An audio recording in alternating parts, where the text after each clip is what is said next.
শারদীয় দুর্গোৎসবের প্রস্তুতিতে ব্যস্ত ধর্মনগরের মৃৎশিল্পীরা।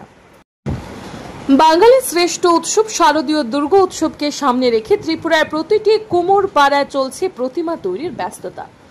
দশভুজা দেবী দুর্গার প্রতিমা তৈরিতে মৃৎশিল্পীদের মধ্যে যেন এক অঘোষিত প্রতিযোগিতা। দিনরাত এক করে তারা অতি সযত্নে প্রতিমা গড়ে তুলছেন। তবে এবছর পরিস্থিতি আগের বছরের মতো অনুকূল নয়।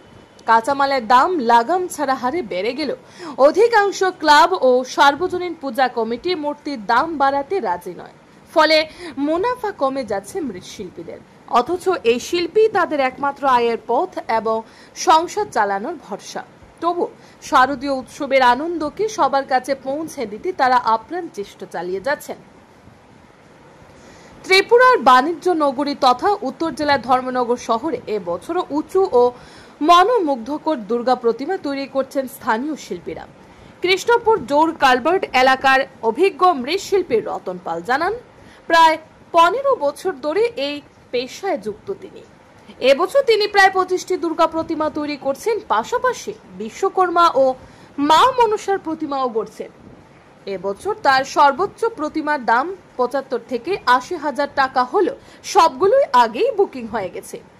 রতন বাবুর কথায় মাটি, বাঁশ, খড়, রং, লোহা, সুতলি, কাপড় সহ প্রয়োজনীয় সবকিছুরই দাম আগুনের মতো বেড়েছে, কিন্তু মূর্তির দাম বাড়েনি। ফলে গত বছরের তুলনায় লাভ অনেকটাই কমে গেছে। তিনি আরো জানান, তার তৈরি প্রতিমা ধর্মনগর মহকুমা ছাড়াও পানিসাগর মহকুমার বিভিন্ন এলাকায় বিক্রি হয়ে থাকে।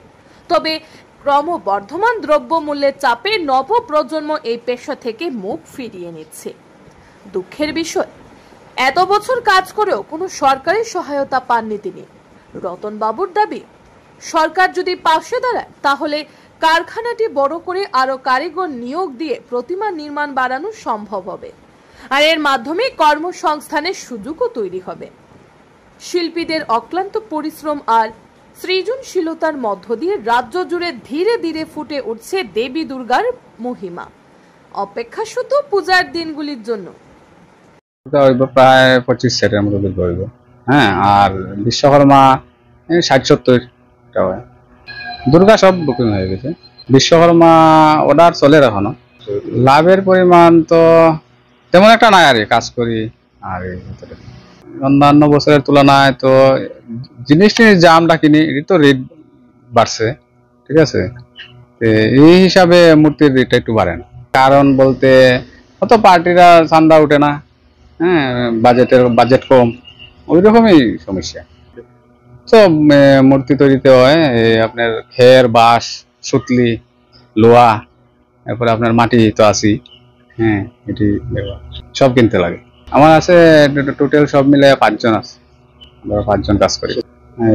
রাজ্যেরও আছে, বহিরাজ্যেরও আছে। এটা পরে আপনার কুচবিহার। বেচা বাড়ার তুলনায় এবার একটু কম আছে, লোকের সমস্যা, লোক মিলে না। চাহিদা আছে, মূর্তির চাহিদা আছে, তবে লোকের লেগা মানে বানানো যায় না। হ্যাঁ হ্যাঁ, তো পঞ্চমী, ষষ্ঠী, হ্যাঁ, ষষ্ঠী, পঞ্চমী থেকে আমার এখানে ডেলিভারি শুরু হয়। সর্বোচ্চ আছে ওই আপনার 75-80। পরিশ্রম আছে এই কাজটা, ঠিক আছে না, যার ফলে কেউ আপনার ওখান যে কুলাফাইন আছে তারা এই কাজে জয়েনিং করে না। চলে মোটামুটি, অত বেশি ভালো নাই, মোটামুটি চলে। সরকারি সাহায্য বলতে তো আমি কিছু পাইছি না।